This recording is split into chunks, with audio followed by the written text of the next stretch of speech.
శివాని ఒక సాధారణమైన అమ్మాయి. తను ఒక మధ్యతరగతి కుటుంబానికి చెందింది. శివాని పెద్దదయ్యింది. అందుకే తన కుటుంబ సభ్యులు తన పెళ్లి చెయ్యడానికి సంబంధం చూస్తూ ఉంటారు. ఇక నువ్వు త్వరలోనే మాకు దూరమైపోతావు తల్లి. లేదమ్మా, నాకు పెళ్లైన తర్వాత కూడా నేను ఎప్పుడూ ఈ ఇంటికి దూరంగా వెళ్లను. పెళ్లైన తర్వాత నేను మా అత్తగారింటికి తప్పకుండా వెళ్తాను. కానీ దానర్థం నేను మిమ్మల్ని కలవడానికి రాను అని కాదు. సరిగ్గా చెప్పావు తల్లి. నువ్వు పెళ్ళైన తర్వాత కూడా కూతుర్లు తమ అమ్మా నాన్నలకి ఎప్పుడూ దూరం కారు. వాళ్ళు ఒక ఇంటి నుంచి ఇంకో ఇంటికి వెళ్తారంతే. కంటి ముందు నుంచైతే దూరంగా వెళ్తారు, కానీ మనసుకు దూరంగా అయితే వెళ్ళలేరుగా. మీరిప్పుడు చాలా సరిగ్గా చెప్పారు నాన్నా. ఏదేమైనా కళ్ల ముందు కనిపించకుండా దూరం వెళ్తే వాళ్ళు నెమ్మదిగా మనసుకి కూడా దూరం అయిపోతారు. లేదమ్మా, నా విషయంలో అలా జరగదు. నువ్వు ఏదైతే అంటున్నావో అలా మిగతా వాళ్లకి జరుగుతుందేమో. చూస్తూ ఉండు. నేను మీకు కొన్ని నెలల వరకు కనిపించకపోయినా ఎప్పుడు మీరు మనస్ఫూర్తిగా నన్ను గుర్తు చేసుకున్నా వెంటనే మీ దగ్గరకొస్తాను. మాటలు మాట్లాడ్డంలో మీ తండ్రి కూతుర్లను ఎవ్వరూ గెలవలేరు. భగవంతుడి దయ వల్ల నీ పెళ్లైన తర్వాత కూడా మీ ఇద్దరి ప్రేమ ఇలాగే ఉండాలి. సరే సరే, ఇక నాకు టిఫిన్ పెట్టి నన్ను పంపించు. శివాని కోసం ఒక సంబంధం మాట్లాడాను. ఇవాళే ఆ అబ్బాయిని కలవాలి. సరే, మీరు చేతులు కళ్ళు కడుక్కొని రండి. నేను మీకోసం టిఫిన్ పెడతాను. శివాని తండ్రి చేతులు కడుక్కోవడానికి వెళ్తాడు. శివాని వాళ్ళమ్మ తన కోసం టిఫిన్ పెడుతుంది. ఇక శివాని ఇంట్లో ఉన్న చిన్న మందిరం దగ్గరికి వెళ్తుంది. కన్నయ్య, నా పెళ్లి ఏ అబ్బాయితో జరిగినా అతను మంచి ప్రవర్తన కలిగినవాడై ఉండాలి. అతను తన తల్లిదండ్రులతో పాటు నేను కూడా మా అమ్మా నాన్నలకి సాయం చెయ్యకుండా అడ్డుపడకూడదు. నీకు తెలుసు కదా, నా పెళ్లైన తరువాత అమ్మా నాన్నలిద్దరూ ఒంటరివాళ్లైపోతారు. ఇక్కడ శివాని కన్నయ్య ముందు నిలబడి ప్రార్థిస్తూ ఉంటుంది. అక్కడ మరొక వైపు తన తండ్రి టిఫిన్ చేసి అబ్బాయిని కలవడానికి బయలుదేరతాడు. అబ్బాయి ఇంటికి చేరుకున్న తర్వాత శివాని తండ్రికి తెలుస్తుంది వాళ్ల పరిస్థితి ఎలా ఉందో అబ్బాయి వాళ్ల పరిస్థితి కూడా అలాగే ఉందని. నమస్కారం, నా పేరు అతుల్. నమస్తే బాబు, ఎలా ఉన్నారు? నేను బానే ఉన్నాను. చూడు బాబు, నేను విషయాన్ని ముందుకు తీసుకెళ్లే ముందు నీతో ఒక విషయం స్పష్టంగా చెప్పాలనుకుంటున్నాను. మేము పేదవాళ్ళం.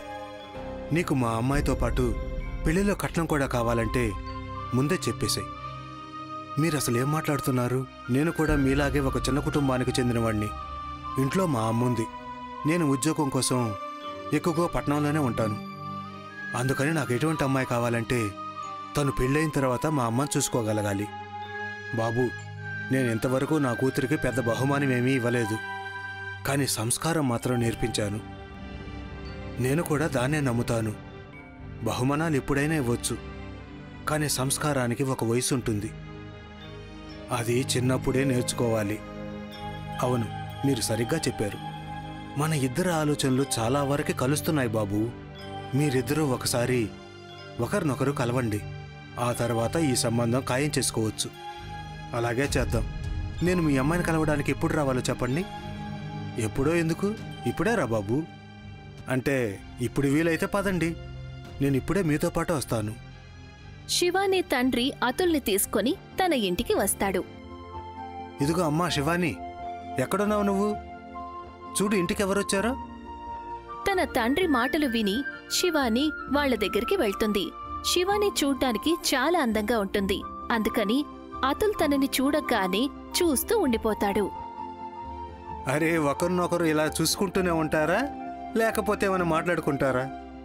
తన తండ్రి మాటలు విని శివాని సిగ్గుపడుతుంది. నేను వెళ్లి నీళ్లు తీసుకొస్తాను నాన్నా. శివాని ఇంకా అతుల్ ఇద్దరూ ఒకరినొకరు ఇష్టపడతారు. వాళ్ల సంబంధం ఖాయమవుతుంది. త్వరలోనే పెళ్లి ముహూర్తం పెడతారు. ఆ తర్వాత వాళ్లకి పెళ్లి జరుగుతుంది. పెళ్లైన కొంతకాలం తరువాత అతుల్ ఉద్యోగరీత్యా పట్నం వెళ్లిపోతాడు. శివాని తన అత్తవారింట్లో అత్తగారికి సేవలు చేస్తూ ఉంటుంది.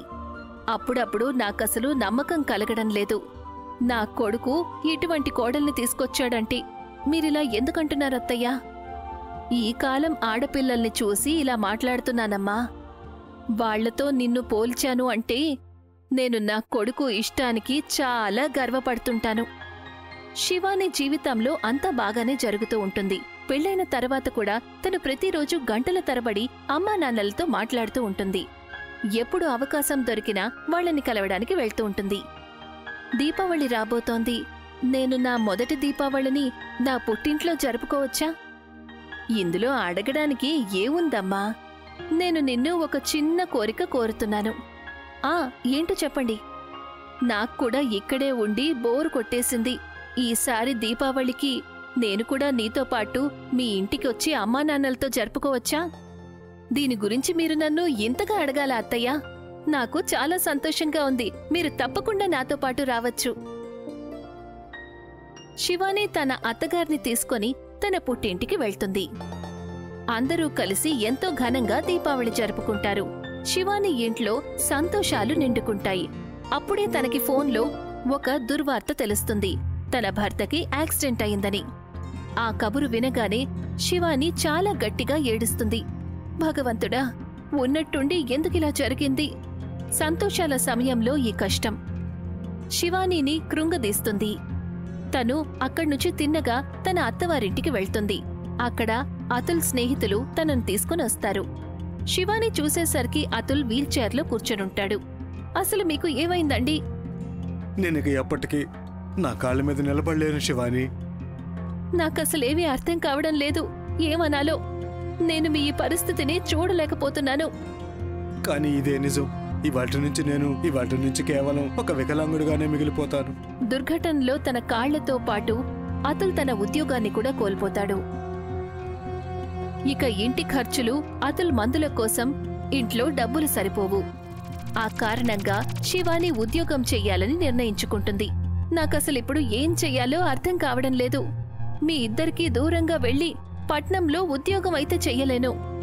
కానీ ఈ ఊర్లో నాకెక్కడా ఉద్యోగం దొరకదు. నేను చాలా నిస్సహాయుడు శివాని. నేను ఉన్నా కూడా నువ్వు ఉద్యోగం చేయాల్సి వస్తుంది. మీరు ఎందుకిలా మాట్లాడుతున్నారు? భార్యాభర్తలు ఒకరికొకరు ఆసరాగా ఉండాలి. మీరేమీ కంగారు పడకండి. ఏదో ఒక దారి తప్పకుండా దొరుకుతుంది. శివానికి ఒక ఐడియా వస్తుంది. వాళ్ల ఊరి నుండి కొంత దూరంలో ఒక చిన్న కంపెనీ ఉంటుంది. అక్కడ చాలా మంది కూలి పనులు చేస్తూ ఉంటారు. తను ఇక మీదట వాళ్లకి మధ్యాహ్నం భోజనం చెయ్యాలనుకుంటుంది. శివాని ఆ కంపెనీ బయట ఒక చిన్న హోటల్ని పెడుతుంది. నాకు సాయం చెయ్యి కన్నయ్యా. నేను ఇంతవరకు ఎప్పుడూ వంట చెయ్యలేదు. కానీ నేను కిచిడి అయితే చేస్తాను.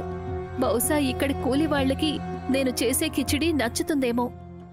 శివాని ఒక పాత్రలో కిచిడి తయారు చేస్తుంది. మధ్యాహ్నం వేళ కంపెనీ బయటికి వెళ్లి అందరినీ పిలుస్తుంది.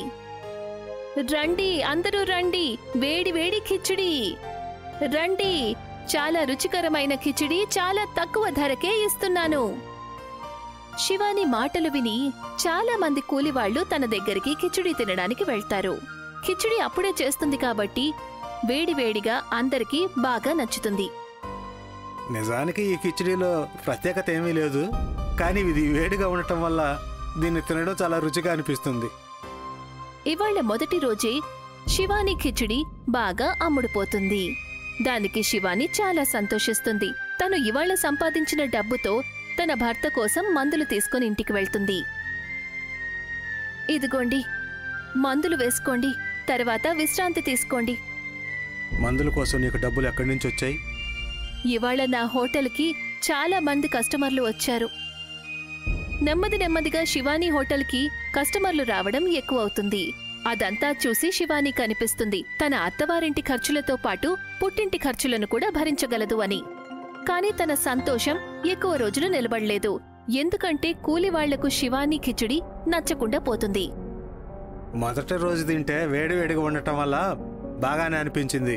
కానీ ఇన్ని రోజుల నుంచి తిని రుచి అసలు బాగుంటాంలే. ఇప్పుడు ఏమైందండి? మీకు కిచిడి నచ్చడం లేదా? చూడమ్మా, కిచిడి రుచిగానే ఉంటే కదా మాకు నచ్చుతుంది. మేము మీ కిచిడి ఎందుకు తింటున్నామంటే మేము తీసుకొచ్చే భోజనం ఉదయం నుంచి ఉండి చల్లబడిపోతుంది. కానీ ఇప్పుడు అనిపిస్తుంది నువ్వు పెట్టే ఈ వేడి కిచిడి కంటే మా చల్ల భోజనమే బాగుంటుందని. ఆ వ్యక్తి శివాని తయారు చేసిన కిచిడీని కింద పారేస్తాడు. ఇంటి నుంచి తీసుకొచ్చిన భోజనమే తింటాడు. అది చూసి శివాని చాలా బాధపడుతుంది. చూడండి, నేను కిచిడీని వేడి చేసిస్తాను. అప్పుడు మీకది నచ్చుతుందేమో. ఏంటి వేడి చేసేది? ఇప్పుడే కదా తయారు చేసావు. ఇప్పుడు ఈ కిచడీని ఇంకా ఎంత వేడి చేస్తావు? అదే కాకుండా అసలు రుచే లేకపోతే నువ్వు వేడి చేసినా చల్లార్చినా తేడా ఏముంటుంది? నేనైతే ఇక మీదట నీ హోటల్కి కిచడీని తినటానికైతే రాను. అతను అక్కడ్నుంచి లేచి వెళ్ళిపోతాడు. అతనితో పాటు ఇంకొంతమంది కస్టమర్లు కూడా లేచి వెళ్ళిపోతారు. శివాని చాలా కంగారు పడుతుంది. తను తన హోటల్ని అలాగే తెరిచిపెట్టి అక్కడ్నుంచి ఇంటికి వెళ్ళిపోతుంది. శివాని, నా మందులు అయిపోయాయి. నువ్వు నా కోసం కొత్త మందులు తీసుకొస్తావా? ఆ మాట వినగానే శివాని కళ్లలో కన్నీళ్లు వస్తాయి. ఎందుకంటే తన దగ్గర ₹1 కూడా లేదు. మందులు తను ఎక్కడ్నుంచి కొని తెస్తుంది? ఏమైంది శివాని? నువ్వు ఎందుకంత దిగులుగా కనిపిస్తున్నావు? అంతా బానే ఉంది కదా? అంటే అది బానే ఉంది. అది నా కళ్ళల్లో కారం పడింది. కళ్ళు మండుతున్నాయి. అందుకనే కన్నీళ్ళొచ్చాయి. నేను మందులు తీసుకురావడానికి వెళ్తాను. శివాని ఇంటి నుంచి అయితే బయలుదేరుతుంది. కానీ డబ్బులు లేకుండా మందులేంటి? ఈ కాలంలో ఆస్పత్రి చుట్టుపక్కలకు కూడా వెళ్లలేము. ఆ విషయం తనకి బాగా తెలుసు. తను సమస్యలొచ్చిన సమయంలో కృష్ణయ్యని గుర్తు చేసుకుంటుంది. కన్నయ్య, నాకు సాయం చెయ్యి. నేను చాలా పెద్ద సమస్యలో ఇరుక్కున్నాను. ఇంట్లో నా భర్త వీల్ చైర్లో ఉన్నారు. ఇక పుట్టింట్లో అమ్మా నాన్నల ఆరోగ్యం కూడా ఏమీ బావుండడం లేదు. నేనేం చెయ్యాలి? నాకేదో ఒక దారి చూపించు. శివాని కన్నయ్యని ప్రార్థిస్తూ ఉంటుంది. అంతలో తనకి ఒక ఆవు అరిచే శబ్దం వినిపిస్తుంది.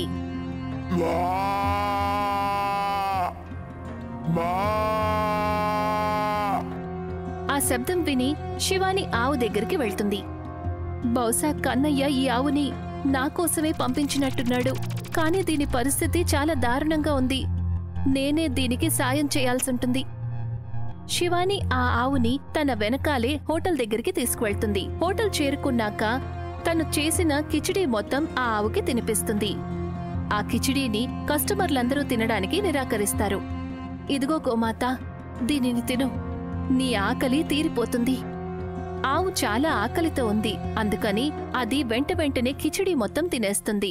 ఆ తర్వాత శివాని తనతో పాటు ఆవుని ఇంటికి తీసుకువెళ్తుంది. సాయంత్రం ఆవు మళ్లీ అరుస్తుంది. అప్పుడు శివాని దానికి గడ్డి వేస్తుంది.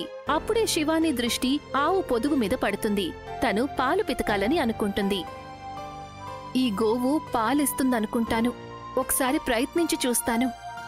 శివాని ఇంట్లో నుంచి ఒక బకెట్ తీసుకువెళ్తుంది. ఆవుని పితకడం మొదలు పెడుతుంది. ఆవు కూడా గుణవంతురాలు. పాలు ఇవ్వడం మొదలు పెడుతుంది. తన పాలల్లో ఒక మెరుపు ఉంటుంది. ఒక్కసారికే బకెట్ నిండా పాలిస్తుంది. అద్భుతం గోమాత, నువ్వు నిజంగా అద్భుతం చేశావు. నేనిప్పుడు ఈ పాలతో పన్నీరు చేస్తాను. నా హోటల్ని మళ్లీ మొదలు పెడతాను. శివాని ఆవు పాలతో పన్నీరు తయారు చేస్తుంది. ఆ పన్నీరు వజ్రంలాగా మెరుస్తుంది. ఆ పన్నీరుని తీసుకువెళ్లి తన హోటల్లో పన్నీర్ కిచిడీ చేస్తుంది. ఆ మాయా పన్నీర్ కిచిడీ వాసనతో కస్టమర్లందరూ మళ్లీ హోటల్కి తినడానికి వస్తారు. ఇవాళ వాసన చాలా బాగా వస్తుంది. ఏం చేసావో గానీ త్వరగా వడ్డించు. శివాని అందరికీ ఆ మాయా పన్నీర్ కిచిడీని వడ్డిస్తుంది. అది అందరికీ బాగా నచ్చుతుంది. ఇక శివాని హోటల్ మళ్లీ నడుస్తుంది. తనిప్పుడు బాగా డబ్బు సంపాదిస్తుంది. దాంతో తను తన భర్తకి మందులతో పాటు అమ్మా నాన్నలకు కావలసినవన్నీ కూడా కొనిస్తుంది. ఆ తర్వాత శివాని హోటల్ పన్నీర్ కిచిడీ హోటల్ పేరుతో ప్రసిద్ధి చెందుతుంది.